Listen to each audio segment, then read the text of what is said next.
Medical കോളേജിന് അംഗീകാരം ലഭിക്കാൻ ബിജെപി നേതാക്കൾ കോഴ വാങ്ങിയതായി കണ്ടെത്തി. ബിജെപി സംസ്ഥാന നേതൃത്വം നിയോഗിച്ച 2 അംഗ കമ്മീഷന്റേതാണ് കണ്ടെത്തൽ. ബിജെപി സഹകരണ സെൽ കൺവീനർ RS വിനോദ് 5,60,00,000 വാങ്ങിയെന്നാണ് കമ്മീഷൻ കണ്ടെത്തിയിരിക്കുന്നത്.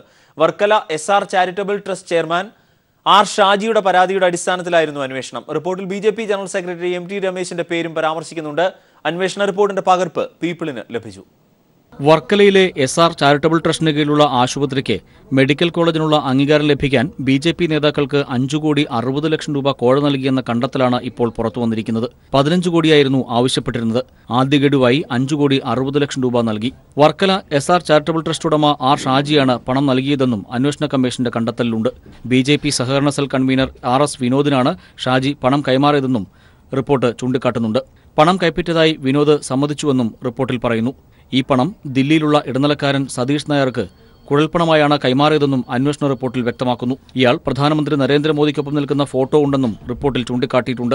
പണം കൊടുത്തിട്ടും കാര്യം നടക്കാതെ വന്നതോടെയാണ് ഷാജി ബിജെപി നേതൃത്വത്തിന് പരാതി നൽകിയത്. KP ശ്രീശൻ, AK നസീർ എന്നിവരുൾപ്പെട്ട 2 അംഗ കമ്മീഷനാണ് പരാതി അന്വേഷിച്ചത്. 6 പേരിൽ നിന്ന് വിവരങ്ങൾ ശേഖരിച്ചതായും ദില്ലിയിലുള്ള സതീഷ് നായരിൽ നിന്ന് ടെലിഫോണിൽ വിവരങ്ങൾ ശേഖരിച്ചുവെന്നും റിപ്പോർട്ട് ചൂണ്ടിക്കാട്ടുന്നു. മെഡിക്കൽ കോളേജിനുള്ള അംഗീകാരം ലഭിക്കാതെ വന്നതോടെ NDAയുടെ സഖ്യകക്ഷിയായ BDJS നേതൃത്വവുമായും ഷാജി ബന്ധപ്പെട്ടു. അതോടെ BDJS നേതൃത്വവും വിഷയത്തിൽ ഇടപെട്ടു. BJP ജനറൽ സെക്രട്ടറി MT രമേശിന്റെ പേരും പരാതിക്കാരൻ മൊഴിയിൽ ചെർപ്പുളശ്ശേരിയിൽ സ്വകാര്യ മെഡിക്കൽ കോളേജിന് അനുമതി ലഭിക്കാൻ MT രമേശ് 5 കോടി രൂപ വാങ്ങിയ കാര്യം തനിക്കറിയാമെന്നാണ് ഷാജി കമ്മീഷന് മുൻപാകെ മൊഴി നൽകിയത്. ഇടപാട് സതീഷ് നായർ വഴിയായിരുന്നുവെന്നും ഷാജി വ്യക്തമാക്കിയിട്ടുണ്ട്. News bureau, Thiruvananthapuram. സ്വാശ്രയ മെഡിക്കൽ കോളേജിന് കൂടുതൽ സീറ്റുകൾ അനുവദിക്കുന്നതിനായി മെഡിക്കൽ കൗൺസിൽ ഓഫ് ഇന്ത്യയുടെ അനുമതി ലഭ്യമാക്കാമെന്ന് ഉറപ്പ് നൽകി കോഴ കൈപ്പറ്റിയ BJP നേതാക്കൾക്കെതിരെ വിജിലൻസ് അന്വേഷണം നടത്തണമെന്ന് കോടിയേരി ബാലകൃഷ്ണൻ ആവശ്യപ്പെട്ടു. വിഷയം BJPയുടെ പാർട്ടി കമ്മിറ്റി അന്വേഷിക്കേണ്ട വിഷയമല്ല എന്നും കോടിയേരി.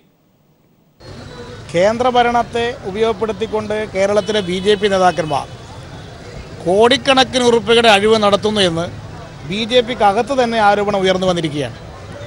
അതിൻ്റെ ഭാഗമായി എഴുതിക്കൊടുത്തുകൊണ്ടുള്ള ആരോപണം തന്നെ ചില BJP നേതാക്കന്മാർ ഉന്നയിച്ചു കഴിഞ്ഞിരിക്കുകയാണ്. ഈ പശ്ചാത്തലത്തിലാണ് BJPക്ക് തന്നെ ഒരു കമ്മിറ്റിയെ ഇതിൽ നിശ്ചയിക്കേണ്ടി വന്നു. കമ്മിറ്റി അന്വേഷിച്ച ആരോപണത്തിന് വസ്തുതയുണ്ട് എന്ന് കണ്ടെത്തിയതായിട്ടാണ് റിപ്പോർട്ട് പുറത്തു വന്നിരിക്കുന്നത്. ഇതുമായി ബന്ധപ്പെട്ട് പുറത്തു വന്നിരിക്കുന്ന ആക്ഷേപത്തിൻ്റെ പേരിൽ വിജിലൻസ് കേസ് രജിസ്റ്റർ ചെയ്ത് അന്വേഷിക്കുകയാണ് വേണ്ടത്. ഇതൊരു നിയമാനുസൃതമായ അന്വേഷണത്തിന് വിധേയമാക്കണം. അഴിമതി എന്നുള്ളതൊരു പാർട്ടി അന്വേഷിച്ച് മൂടിവെക്കേണ്ടുന്ന കാര്യമല്ല.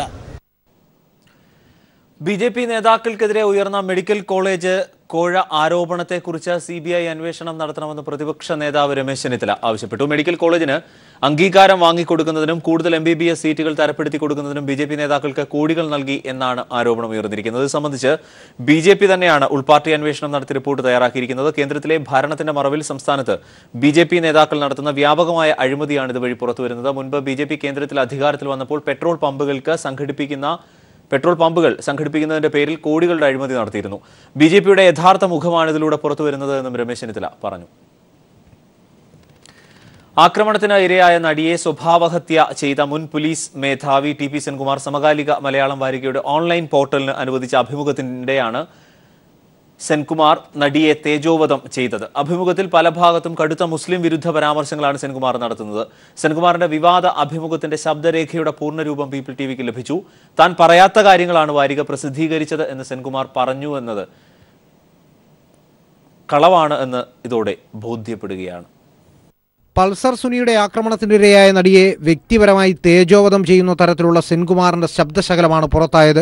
ആക്രമണത്തിനിരയായ നടിക്ക് സ്വഭാവദൂഷ്യമുണ്ടെന്ന് വരുന്ന തരത്തിലുള്ള സംഭാഷണമാണ് സെൻകുമാർ അഭിമുഖ സംഭാഷണത്തിനിടെ നടത്തിയത്. സമകാലിക മലയാളം എന്ന വീക്കിലിയുടെ ഓൺലൈൻ മാഗസിന്റെ ലേഖകൻ PS റംഷാദുമായി അഭിമുഖത്തിൽ ഏർപ്പെടുന്ന ഘട്ടത്തിൽ സെൻകുമാറിന്റെ ഫോണിലേക്ക് വന്ന കോളിനിടെയാണ് നടിയുടെ സ്ത്രീത്വത്തെ തന്നെ അപമാനിക്കുന്ന തരത്തിൽ സെൻകുമാർ സംസാരിക്കുന്നത്. എന്നാൽ കൈരളി പീപ്പിൾ TV ഇരയ്ക്കൊപ്പം നിലകൊള്ളുന്നതിനാൽ ആ വിവാദ സംഭാഷണം സംപ്രേഷണം ചെയ്യേണ്ടതില്ല എന്നതാണ് ഞങ്ങളുടെ എഡിറ്റോറിയൽ തീരുമാനം. പുറത്തു വന്നതിനേക്കാൾ കടുത്ത മുസ്ലിം വിരുദ്ധ പരാമർശമാണ് TP സെൻകുമാർ അഭിമുഖത്തിൽ നടത്തുന്നത്. എന്തുകൊണ്ട് ജിഹാദ് എന്ന് പറയുന്നത്? ഇപ്പൊ 5000, ഞാൻ എക്സാമ്പിൾ പറയുന്ന ഫിഗറാണ്, 5000 പെൺകുട്ടികൾ മതം മാറാണെന്ന് വെച്ചുള്ളൂ കല്യാണം കഴിച്ചിട്ട്.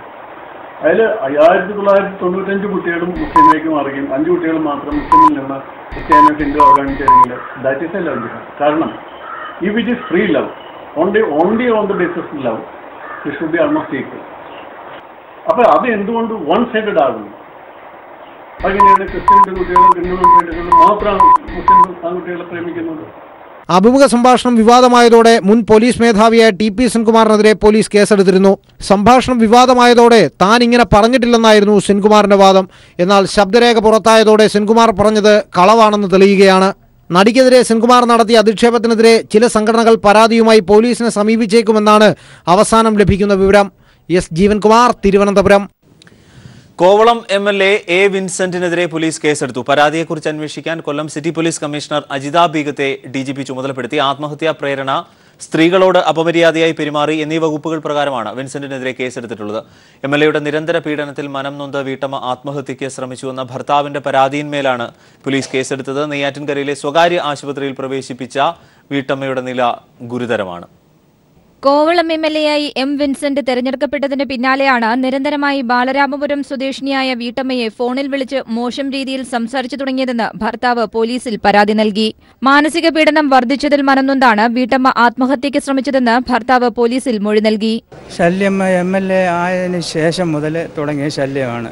അതിനുമുമ്പ് എന്നോട് ഈ കാര്യങ്ങളൊന്നും തുറന്ന് കൂടുതലായിട്ട് പറഞ്ഞിട്ടില്ലായിരുന്നു. പിന്നീടാണ് എൻ്റെ 2 ദിവസം മുമ്പാണ് പറഞ്ഞത്. ഫോണിൽ വിളിച്ച ശല്യം ചെയ്തുകൊണ്ടിരുന്നത്. പിന്നെ അതിനെ വഴങ്ങാത്തത് കാരണം കടയിൽ കയറി ഒരു ദിവസം, പിന്നെ വീട്ടിൽ പോയി ഒരു ദിവസം ശല്യം ചെയ്തു. മരുന്ന് കഴിക്കാൻ നിരന്തരം ശല്യം കാരണമാണ്. ഈ ശല്യം നമുക്ക് ജീവിച്ചിരിക്കേണ്ട. എനിക്ക് ഇത്രയും നല്ലതായിട്ട് ജീവിച്ചിട്ട് ഈ 51-ാം വയസ്സിൽ ഞാൻ മോശക്കാരി എന്നുള്ള പേര് എനിക്ക് കേട്ട് ജീവിക്കേണ്ട എന്ന് പറഞ്ഞിട്ട് അങ്ങനെയാണ്. ഭർത്താവിന്റെ പരാതിയുടെ അടിസ്ഥാനത്തിലാണ് ബാലരാമപുരം പോലീസ് എം.എൽ.എക്കെതിരെ കേസെടുത്തത്. ആത്മഹത്യാ പ്രേരണ, സ്ത്രീയോട് അപമര്യാദയായി പെരുമാറി, ഫോണിൽ അസഭ്യം പറഞ്ഞു എന്നീ വകുപ്പുകൾ പ്രകാരമാണ് കേസ്. എം.എൽ.എയുടെ ഭാഗത്തുനിന്ന് ഫോൺ വഴി ഭീഷണിപ്പെടുത്തലുണ്ടെന്നാണ് ഭർത്താവ് പറഞ്ഞത്. വേണമെങ്കിൽ ഇനിയിപ്പോൾ അവർക്കുള്ള മൊഴിയും കൂടെ എടുത്തെങ്കിലേ അറിയാൻ പറ്റത്തുള്ളൂ. പിന്നെ ഫോൺ കസ്റ്റഡി എടുക്കണം. ബാക്കി അറിയണമെങ്കിൽ അന്വേഷണത്തിന് മാത്രമേ നമുക്ക് അറിയാൻ പറ്റത്തുള്ളൂ. മോശമായി സംസാരിച്ചായിട്ട് പറയുന്നു. നേരത്തെ പോയി വിലക്കിയെന്ന് പറയുന്നു. പുള്ളി വീട്ടിൽ പോയി വിലക്കിയിട്ടുണ്ട്. അതിനുശേഷം വീണ്ടും ആവർത്തിച്ചെന്നാണ് പറയുന്നത്. ഇന്ന് രാവിലെയാണ് വീട്ടമ്മ വിവിധയിനം ഗുളികകൾ കഴിച്ച് ആത്മഹത്യയ്ക്ക് ശ്രമിച്ചത്. തുടർന്ന് നെയ്യാറ്റിൻകര സ്വകാര്യ ആശുപത്രിയിൽ പ്രവേശിപ്പിച്ച വീട്ടമ്മ തീവ്രപരിചരണ വിഭാഗത്തിൽ ഗുരുതരാവസ്ഥയിൽ ചികിത്സയിലാണ്. ബോധം വീണ്ടെടുത്തതിനു ശേഷം ഇവരിൽ നിന്നും പോലീസ് മൊഴിയെടുക്കും. News bureau, Thiruvananthapuram. വീട്ടമ്മയെ പീഡിപ്പിച്ചുവെന്ന പരാതിയുടെ അടിസ്ഥാനത്തിൽ ആഭ്യന്തര വകുപ്പ് കോവളം എം.എൽ.എ. എം. വിൻസെന്റിനെതിരെ ശക്തമായ നടപടി സ്വീകരിക്കണം എന്ന് CPM തിരുവനന്തപുരം ജില്ലാ സെക്രട്ടറി ആനാവൂർ നാഗപ്പൻ ആവശ്യപ്പെട്ടു. വിൻസെന്റിന്റെ ശല്യം കൊണ്ട് ജീവിക്കാൻ നിവൃത്തിയില്ല എന്ന് വന്നപ്പോഴാണ് ഞാൻ മരിച്ചു കളയുക, ആത്മഹത്യ ചെയ്യുക എന്ന് പറയുന്നൊരവസ്ഥയിൽ ഒരു പെൺകുട്ടി, ഒരു സ്ത്രീ എത്തിയത്. ആ വീട്ടമ്മയെ അങ്ങേയറ്റം ദ്രോഹിക്കുന്ന നിലപാടാണ് എം.എൽ.എ. സ്വീകരിച്ചത്. ഒരു എം.എൽ.എ. ഒരു പീഡനവീരനായി മാറുന്നത് ഒരിക്കലും ആരോഗ്യകരമായ ഒന്നല്ലല്ലോ. അതുകൊണ്ട് അദ്ദേഹത്തിൻ്റെ പേരിൽ കേസെടുക്കണം, ഉടൻ അറസ്റ്റ് ചെയ്യണം അദ്ദേഹത്തെ. അതാണ് ഞങ്ങൾ പ്രധാനമായും ആവശ്യപ്പെടുന്നത്. തനിക്കെതിരെയുള്ള ആരോപണം അടിസ്ഥാനരഹിതമാണ് എന്ന് എം. Vincent MLA. ഏത് അന്വേഷണത്തെയും സ്വാഗതം ചെയ്യുമെന്നും ആരോപണം ഉന്നയിച്ച സ്ത്രീയെ തനിക്ക് പരിചയമുണ്ടെന്നും എം. വിൻസെന്റ്. തന്റെ പൊതുജീവിതം തുറന്ന പുസ്തകമാണ്. എന്തെങ്കിലും കുറ്റം ചെയ്തുവെന്ന് തെളിഞ്ഞാൽ പിന്നെ രാഷ്ട്രീയത്തിൽ താൻ ഉണ്ടാകില്ല എന്നും വിൻസെന്റ് എം.എൽ.എ. പറഞ്ഞു. ഇടുക്കി പീരുമേട് RBT എസ്റ്റേറ്റിന്റെ 6217 ഏക്കർ ഭൂമി സർക്കാർ ഏറ്റെടുത്തു. സ്പെഷ്യൽ ഓഫീസർ MG രാജമാണിക്യത്തിന്റെ ഉത്തരവ് പ്രകാരമാണ് നടപടി. 15 ദിവസത്തിനകം ഭൂമി തിരിച്ചുപിടിക്കണമെന്നും സ്പെഷ്യൽ ഓഫീസർ നിർദ്ദേശം നൽകിയിട്ടുണ്ട്. രേഖകളില്ലാതെ കൈവശം വെച്ചിരുന്ന ഇടുക്കി പീരുമേട് താലൂക്കിലെ RBT കമ്പനിയുടെ 6217 ഏക്കർ ഭൂമി ഏറ്റെടുക്കാനാണ് സ്പെഷ്യൽ ഓഫീസർ MG രാജമാണിക്യം ഉത്തരവിട്ടത്. 15 ദിവസത്തിനുള്ളിൽ ഭൂമി സർക്കാരിലേക്ക് ഏറ്റെടുക്കണമെന്ന് കാണിച്ച് ഇടുക്കി ജില്ലാ കളക്ടർക്കും നിർദ്ദേശം നൽകിയിട്ടുണ്ട്. സ്വാതന്ത്ര്യത്തിന് മുമ്പ് വിദേശ കമ്പനികൾ കൈവശം വെച്ചതും സ്വാതന്ത്ര്യാനന്തരം മറ്റുള്ളവർ കയ്യേറിയതുമായ ഭൂമി തിരിച്ചുപിടിക്കാനുള്ള സർക്കാർ തീരുമാനത്തിന്റെ ചുവട് പിടിച്ചാണ് സ്പെഷ്യൽ ഓഫീസറുടെ നടപടി. സ്വാതന്ത്ര്യത്തിന് മുമ്പ് ട്രാവൻകൂർ എസ്റ്റേറ്റ് ലിമിറ്റഡ് എന്ന കമ്പനിക്ക് പീരുമേട് താലൂക്കിലെ പീരുമേട്, ഏലപ്പാറ, പെരിയാർ വില്ലേജുകളിലായി തോട്ടം നടത്തുന്നതിന് തിരുവിതാംകൂർ സർക്കാർ നൽകിയ 9265 ഏക്കർ ഭൂമിയിൽ നിന്നാണ് RBT കൈവശം വെച്ച ഭൂമി ഏറ്റെടുക്കാൻ തീരുമാനിച്ചത്.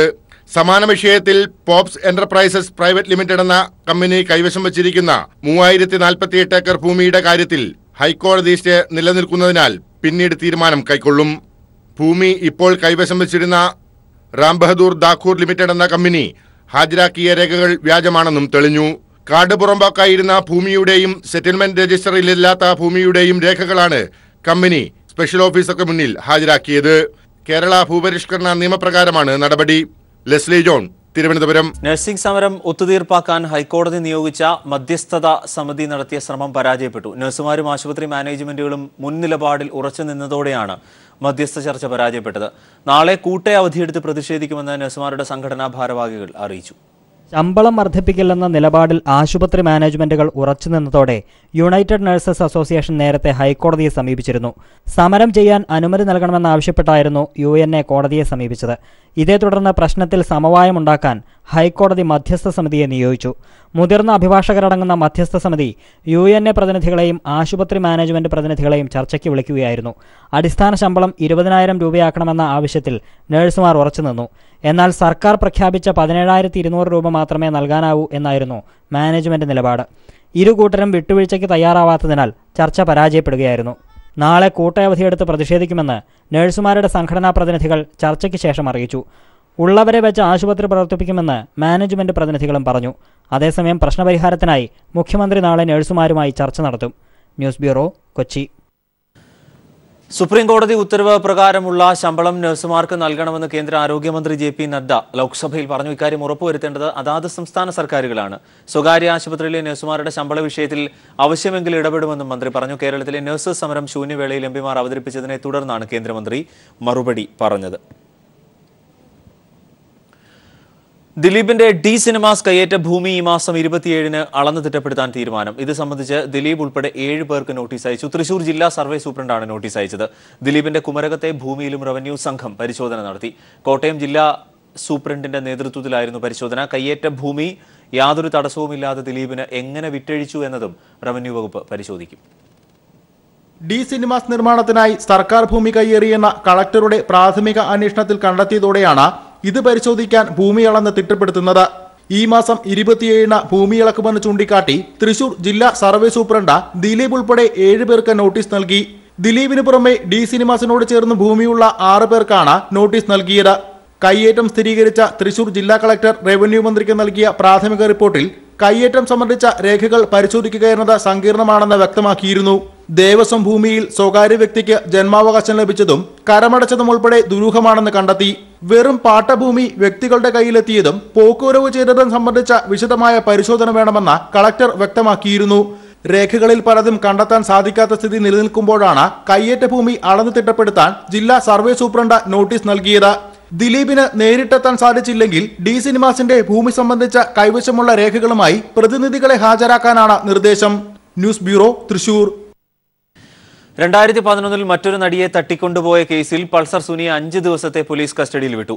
എറണാകുളം ചീഫ് ജുഡീഷ്യൽ മജിസ്ട്രേറ്റ് കോടതിയാണ് കസ്റ്റഡിയിൽ വിട്ടത്. സുനിയെ അടുത്ത ദിവസങ്ങളിൽ സംഭവം നടന്ന സ്ഥലങ്ങളിൽ കൊണ്ടുപോയി തെളിവെടുക്കും. അതേസമയം ദിലീപിന്റെ മാനേജർ അപ്പുണ്ണി ഹൈക്കോടതിയിൽ മുൻകൂർ ജാമ്യാപേക്ഷ നൽകി. 2011-ൽ മറ്റൊരു നടിയെ തട്ടിക്കൊണ്ടുപോയ കേസും ഗുരുതരമായ കുറ്റമായതിനാൽ പൾസർ സുനിയെ കസ്റ്റഡിയിൽ വേണമെന്നായിരുന്നു പോലീസിന്റെ ആവശ്യം. കേസിൽ കൂടുതൽ തെളിവുകൾ ശേഖരിക്കേണ്ടതുണ്ടെന്നും മറ്റ് 4 പ്രതികൾക്കുമൊപ്പം ചോദ്യം ചെയ്യേണ്ടതിനാലും സുനിയെ കസ്റ്റഡിയിൽ വേണമെന്ന് സെൻട്രൽ പോലീസ് ആവശ്യപ്പെട്ടു. നടിയെ തട്ടിക്കൊണ്ടുപോകാൻ ശ്രമിച്ച ടെമ്പോ ട്രാവലർ തമിഴ്നാട്ടിലേക്ക് കടത്തിയതായാണ് സംശയമെന്നും പോലീസ് പറഞ്ഞു. 8 ദിവസത്തെ കസ്റ്റഡി ആവശ്യപ്പെട്ട പോലീസിന് എറണാകുളം CJM കോടതി 5 ദിവസം കസ്റ്റഡിയിൽ നൽകി. പ്രൊഡക്ഷൻ വാറന്റ് പുറപ്പെടുവിച്ച സാഹചര്യത്തിലായിരുന്നു കാക്കാട്ട് ജയിലിൽ കഴിഞ്ഞ സുനിയെ എറണാകുളം CJM കോടതിയിൽ ഹാജരാക്കിയത്. കേസുമായി തനിക്ക് യാതൊരു ബന്ധവുമില്ലെന്ന് സുനി കോടതിയിൽ പറഞ്ഞു. തട്ടിക്കൊണ്ടുപോയി എന്ന് പറയുന്ന നടിക്ക് പോലും തനിക്കെതിരെ പരാതിയില്ലെന്നും പറഞ്ഞ സുനി തന്നെ കസ്റ്റഡിയിൽ വാങ്ങുന്ന ഉദ്യോഗസ്ഥരല്ല ചോദ്യം ചെയ്യുന്നതെന്നും കോടതിയെ അറിയിച്ചു. 3.5 വർഷം മാത്രം ശിക്ഷ ലഭിക്കാവുന്ന കുറ്റത്തിന് കസ്റ്റഡി ആവശ്യമില്ലെന്നും പ്രതിഭാഗം അഭിഭാഷകൻ BA ആളൂരും വാദിച്ചു. എന്നാൽ വാദങ്ങൾ തള്ളിയ കോടതി സുനിയെ പോലീസ് കസ്റ്റഡിയിൽ നൽകുകയായിരുന്നു. സുനിയെ തെളിവെടുപ്പിനായി സെൻട്രൽ CI A അനന്തലാലിന്റെ നേതൃത്വത്തിലുള്ള സംഘം വിവിധ സ്ഥലങ്ങളിൽ കൊണ്ടുപോകും. നിർമ്മാതാവ് ജോണി സാഗരിയ നൽകിയ പരാതിയിലാണ് സുനിക്കെതിരെ വീണ്ടും സമാനമായ കേസ് രജിസ്റ്റർ ചെയ്തത്. 2011 ജനുവരി 5-ന് ഓർക്കുട്ട് ഒരു ഓർമ്മക്കൂട്ട് എന്ന സിനിമയുടെ ചിത്രീകരണത്തിനിടെ മറ്റൊരു നടിയെയും സുനിയും സംഘവും തട്ടിക്കൊണ്ടുപോകാൻ ശ്രമിച്ചുവെന്നായിരുന്നു പരാതി. കേസിൽ സംഘാംഗങ്ങളായ അഷ്റഫ്, സുനീഷ്, എബിൻ, വിപിൻ എന്നിവരും പിടിയിലായിട്ടുണ്ട്. News bureau, Kochi. പശുവിന്റെയും സദാചാരത്തിന്റെയും പേരിൽ അക്രമം അഴിച്ചുവിടുന്ന സ്വകാര്യ സേനകളെ നിയന്ത്രിക്കാൻ കേന്ദ്ര സർക്കാർ നിയമം കൊണ്ടുവരണമെന്ന് സീതാറാം യെച്ചൂരി രാജ്യസഭയിൽ ആവശ്യപ്പെട്ടു. പശു സംരക്ഷണത്തിന്റെ പേരിൽ ദളിതർക്കും ന്യൂനപക്ഷങ്ങൾക്കുമെതിരെ നടക്കുന്ന അതിക്രമങ്ങൾ സംബന്ധിച്ച് രാജ്യസഭയിൽ ആരംഭിച്ച ചർച്ചയിലാണ് ഇക്കാര്യം ആവശ്യപ്പെട്ടത്. സമാജ്വാദി പാർട്ടി MP നരേഷ് അഗർവാൾ ഹിന്ദു ദൈവങ്ങളെ മദ്യത്തോട് ഉപമിച്ചുവെന്നാരോപിച്ച് ഭരണപക്ഷം ചർച്ച തടസ്സപ്പെടുത്തി. ചർച്ച നാളെയും തുടരും. ഗോസംരക്ഷകർ എന്ന പേരിൽ ന്യൂനപക്ഷങ്ങൾക്കും ദളിതർക്കുമെതിരെ ഒരു വിഭാഗം നടത്തുന്ന അക്രമങ്ങൾക്കെതിരെ കടുത്ത വിമർശനമാണ് രാജ്യസഭയിൽ ഉയർന്നത്. അക്രമങ്ങളിലൂടെ ഭരണകക്ഷി രാഷ്ട്രീയ ലാഭം കൊയ്യുകയാണെന്ന് ചർച്ചയ്ക്ക് തുടക്കമിട്ട് ഗുലാം നബി ആസാദ് ചൂണ്ടിക്കാട്ടി. എന്നാൽ അക്രമികൾക്കെതിരെ നടപടിയെടുക്കാൻ സംസ്ഥാനങ്ങളോട് ആവശ്യപ്പെട്ടുവെന്നായിരുന്നു കേന്ദ്ര പാർലമെന്ററി കാര്യമന്ത്രി നഖ്വിയുടെ മറുപടി. സംസ്ഥാനങ്ങളല്ല, കേന്ദ്രമാണ് ഇത്തരം അക്രമങ്ങൾക്കെതിരെ നടപടിയെടുക്കേണ്ടതെന്ന് സീതാറാം യെച്ചൂരി തിരുത്തി. സ്വകാര്യ സേനകളാണ് അക്രമം അഴിച്ചുവിടുന്നത്. അവ നിരോധിക്കാൻ കേന്ദ്രത്തിനേ കഴിയൂ. അതിനായി നിയമം വേണം. സമത്വമെന്ന ഭരണഘടനയുടെ അടിസ്ഥാന തത്വം ഇല്ലാതാക്കി. ഹിറ്റ്ലറും മുസോളിനിയും പരിപാലിച്ചിരുന്ന പോലുള്ള സേനകളാണ് ഇപ്പോൾ പശുവിന്റെ പേരിലും സദാചാരത്തിന്റെ പേരിലും അക്രമം അഴിച്ചുവിടുന്നതെന്നും സീതാറാം യെച്ചൂരി വിമർശിച്ചു. You had Hitler and Mussolini's brown shirts and black shirts take law into their own hands.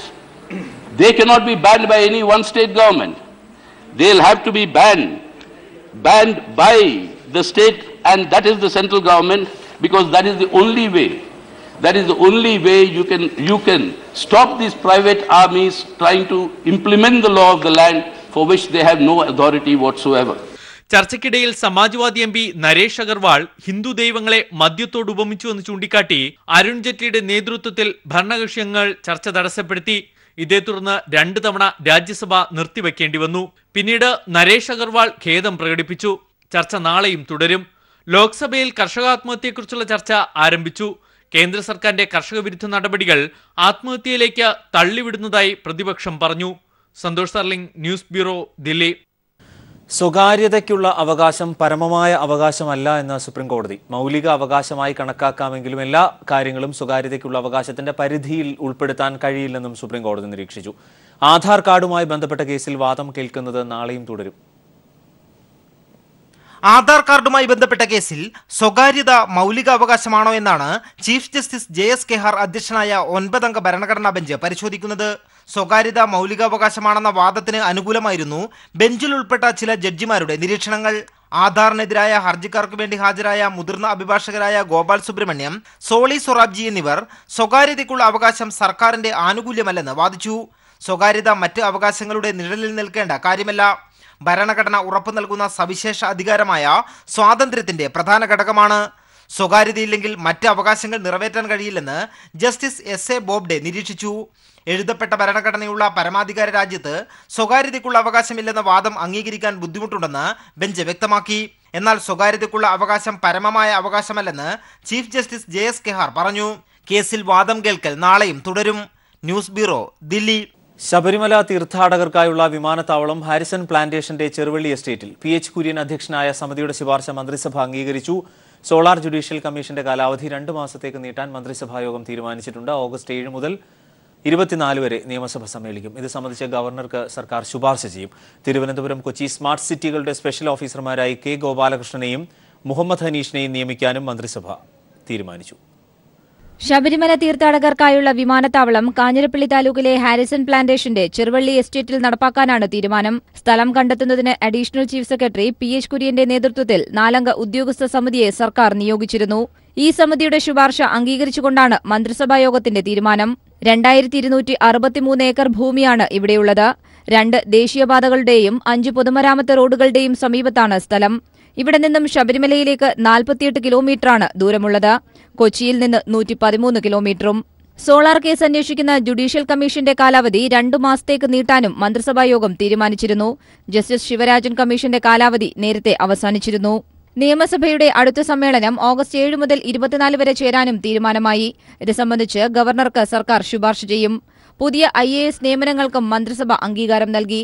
Thiruvananthapuram smart സിറ്റിയുടെ സ്പെഷ്യൽ ഓഫീസറായി K ഗോപാലകൃഷ്ണനെയും കൊച്ചി സ്മാർട്ട് സിറ്റിയുടെ സ്പെഷ്യൽ ഓഫീസറായി മുഹമ്മദ് ഹനീഷിനെയും നിയമിക്കും. പ്ലാനിംഗ് ബോർഡ് മെമ്പർ സെക്രട്ടറിയായി ഷർമിള മേരി ജോസഫ് നിയമിതയാകും. G രാജേന്ദ്രനെ PSCയുടെ പുതിയ അംഗമായി നിയമിക്കാനും മന്ത്രിസഭായോഗം തീരുമാനിച്ചു. News bureau, Thiruvananthapuram.